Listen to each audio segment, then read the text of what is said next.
Baik, bismillahirrahmanirrahim. Assalamualaikum warahmatullahi wabarakatuh. Apa khabar semua anak-anak Muklim? Muklim doakan supaya semua dalam keadaan sihat sejahtera dan juga seronok, gembira bersama dengan keluarga di rumah, insya-Allah. Baik, untuk hari ini anak-anak, seperti mana semua maklum, Muklim akan sambung berkongsi dengan kamu satu topik di bawah pelajaran kedua, Sirah Darjah 5, iaitu berkenaan dengan peperangan di zaman Nabi Muhammad SAW. Baru-baru ini kita telah belajar tentang dua peperangan yang berlaku, iaitu peperangan Badar, peperangan pertama dalam Islam, yang mana umat Islam menang walaupun dengan jumlah yang sedikit. Okey. Kemudian kita belajar tentang perang Uhud. Okey, sama juga jumlah umat Islam sedikit berbanding dengan jumlah orang-orang kafir musyrikin Mekah.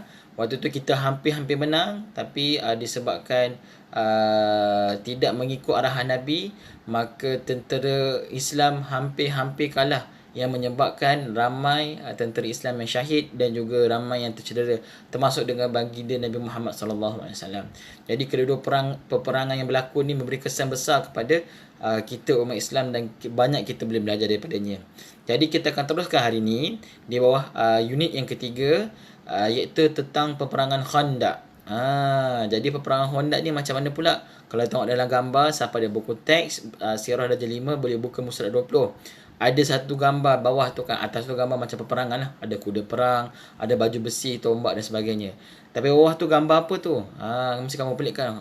Tu gambar apa? Batu besar, nampak macam ada laluan longkang. Jadi sebenarnya peperangan Khandaq ni adalah peperangan, apa maksud Khandaq? Khandaq tu maksud apa? Parit. Jadi nama perang sebenarnya perang parit. Perang yang menggunakan parit. Jadi sebenarnya kenapa peperangan ni nama Khandaq? Kenapa berkaitan dengan parit? Apa yang cuba diceritakan? Jadi sama-sama kita ikuti perkongsian makna pada hari ini, insya-Allah. Baik. Siapa ada buku teks, kita boleh buka muka surat yang ke-21 Siapa ada buku teks? Okey, baik. Okey, baik, insya-Allah. Okey, baik.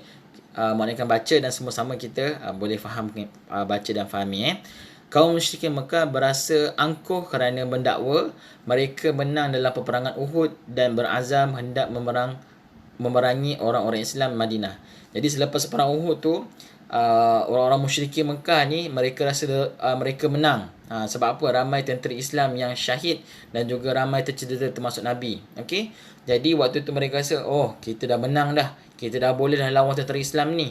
Jadi waktu tu mereka terus apa? Mereka terus merancang. Mereka berazam untuk nak perang memerangi umat Islam di Madinah terus. Okey. Kalau perang Badar dan juga perang Uhud berlaku di luar Madinah, di lembah Badar dan juga di bukit Uhud. Tapi peperangan Khandaq ni mereka terus bertekad nak serang Madinah terus. Jadi waktu tu mereka rasa macam dah bersedia dah nak lawan umat Islam ni. Jadi sampai itu juga kaum Yahudi Bani Nadir, kena ingat kaum Yahudi Bani Nadir ni tidak berpuas hati dengan orang-orang Islam kerana mereka telah diusir dari Madinah telah mengkhianati perjanjian. Mereka sentiasa menunggu masa untuk membalas dendam. Jadi di samping musyrikin Mekah ni, mereka pun berazam sebab apa? Mereka dah menang perang Uhud. Katanya mereka dah menang perang Uhud. Kaum Yahudi Bani Nadir ni juga dia menyimpan dendam kepada umat-umat Islam Madinah. Sebab apa? Mereka ni dihalau daripada Madinah. Sebab apa? Sebabkan mereka melanggar janji dengan Nabi yang telah dibuat dalam piagam Madinah. Okey. Jadi asalnya Bani Nadir ni adalah menetap di Madinah, tapi setelah mereka melanggar janji, mereka diusir, dihalau daripada Madinah. Jadi disebabkan itu mereka berdendam dengan orang Islam, termasuk dengan Nabi. Jadi akhirnya kaum musyrikin Mekah bersatu dengan kaum Yahudi Bani Nadir. Mereka bersatu, bergabung, membentuk satu pasukan tentera seramai 10,000. 10,000 orang. Yang diketuai oleh siapa? Abu Sufyan bin Harb.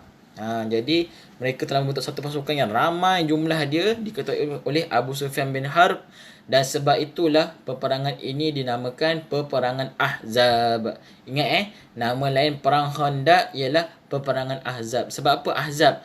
Ahzab ni maksud apa? Iaitu pasukan bersekutu. Maksud apa bersekutu ni apa? Mereka bergabung ataupun mereka membentuk kerjasama, di antara kaum musyrikin Mekah dan juga kaum Yahudi Bani Nadir. Jadi menyebabkan ramai tentera orang kafir bertekad untuk menyerang Madinah. Jadi apa berlaku selepas itu? Boleh tengok muka surat yang ke-22 pula. Okey, baik. Nabi Muhammad SAW telah mengumpulkan para sahabat dan juga bermesyuarat tentang kaedah terbaik untuk mempertahankan Madinah. Setelah berita mengenai perancangan orang kafir untuk menyerang Madinah, maka Nabi pun mengumpulkan para sahabat untuk berbincang macam mana kita nak berhadapan dengan musuh-musuh Islam yang nak serang Madinah. Jadi waktu tu bila dalam mesyuarat tu, para sahabat pun berbincang lah macam-macam cadangan ada. Maka dalam mesyuarat tu bangun seorang sahabat. Siapa nama dia? Salman Al-Farisi. Kena ingat Salman Al-Farisi ni seorang sahabat Nabi yang istimewa, umurnya panjang. Al-Farisi maksud apa?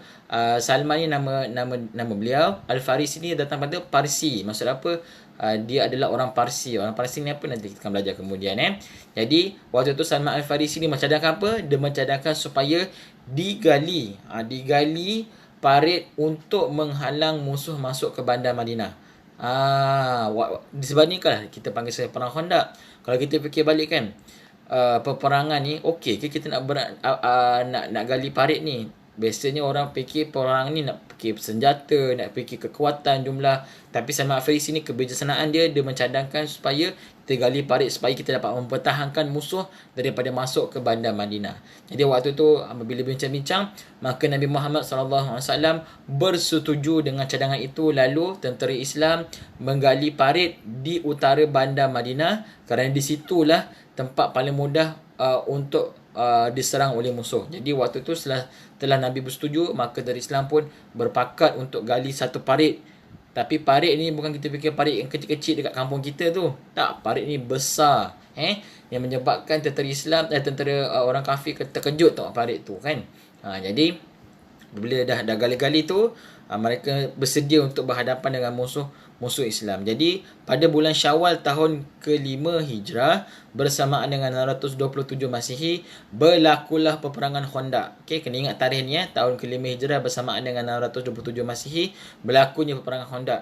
Nabi Muhammad SAW membentuk seramai 3,000 orang anggota tentera yang dikotai oleh baginda sendiri. Tadi ingat tentera musyrikin ada 10,000, tentera Islam 3,000. Maksud tentera Islam lebih sedikit daripada tentera musyrikin. Dan juga waktu itu Nabi telah memberi tugasan kepada dua sahabat Nabi, iaitu siapa? Zaid bin Al-Harithah dan juga Sa'ad bin Ubadah. Mereka ditugaskan untuk apa? Untuk memegang bendera panji tentera Islam. Kamu kena tahu dalam peperangan ni, orang yang memegang bendera panji ni adalah orang yang sangat-sangat penting. Kalau jatuh bendera tu, jatuh orang yang pegang panji tu, mati dia, maka boleh dikatakan sebagai kalah lah tentera tu. Jadi memegang panji bendera ni bukan satu tugasan yang kecil yang biasa-biasa. Maka dua sahabat Nabi ni Nabi pilih sendiri untuk dijadikan sebagai petugas untuk memegang bendera dan panji umat Islam. Okey. Kemudian apa berlaku selepas itu? Baik. Dalam peperangan ini, di sinilah keajaiban berlaku. Dalam peperangan ini, Allah Subhanahu Wa Taala telah menolong orang-orang Islam dengan menurunkan angin yang kencang, menyebabkan kemah tentera musyrikin berterbangan dan juga periuk belanga mereka bertaburan. Maksud apa? Bila nak mula perang ni, tiba-tiba nampak sekeliling ni berlaku apa? Satu angin kencang telah datang menyebabkan berlaku ribut taufan. Kemah-kemah tentera musyrikin ni semua terus berterbangan, bertaburan, macam kucak kacir betul lah. Termasuk dengan periuk-periuk belanga, mereka pun semua dah bersepah sana sini dah. Jadi mereka waktu tu sangat bingung apa sedang berlaku di sana kan. Tengah-tengah nak perang, tiba-tiba lama ada ribut taufan ni. Jadi angin kencang tu pun membawa debu dan juga batu menyebabkan tentera musyrikin lari menyelamatkan diri masing-masing. Maksud apa? Angin kencang tu betapa besarnya angin tersebut sehingga buat ribut taufan, dia membawa debu dan juga batu. Sebab apa kita berada di padang pasir? Sebabkan sampaikan tentera musyrikin ni dia rasa macam bingung nak buat apa ni, dan terpaksa mereka larikan diri untuk menyelamatkan diri masing-masing. Jadi apa? Satu pertolongan Allah terhadap tentera Islam, Bila nak perang je, nak mula perang dengan jumlah yang lebih ramai tentera musyrikin, maka datangnya ribut Taufan yang menyebabkan kucak-kacir dan sehingga ramai tentera musyrikin melarikan diri, menyelamatkan diri. Okey, tentera Islam memenangi peperangan tersebut. Maksud apa dalam peperangan ni? Tentera Islam menang. Ramai panglima tentera kafir yang telah terbunuh. Siapa antara dia adalah Manbah bin Abdul Abdari dan juga Amru bin Abdud, iaitu panglima yang matilah di kalangan tentera musyrikin. Dan juga seorang lagi tentera musyrikin, iaitu Naufal bin Abdullah, yang mana dia mati macam mana? Dia mati patah leher kerana terjatuh ke dalam parit yang digali oleh tentera Islam. Nampak? Strategi menggali parit ni satu strategi yang berkesan. Maksud apa? Gali parit ni bukan satu benda-benda sia-sia lah. Jadi satu strategi yang berkesan dan juga strategi yang dikagumi. Menyebabkan kucak-kacir, tentera kafir pun bingung nak buat apa sampai ada terjatuh masuk dalam parit tu, patah leher. Jadi bukan biasa-biasa strategi peperangan Nabi dan juga para sahabat. Okay? Jadi oleh itu, manakala di pihak tentera Islam pula seramai 6 orang sahaja yang gugur syahid.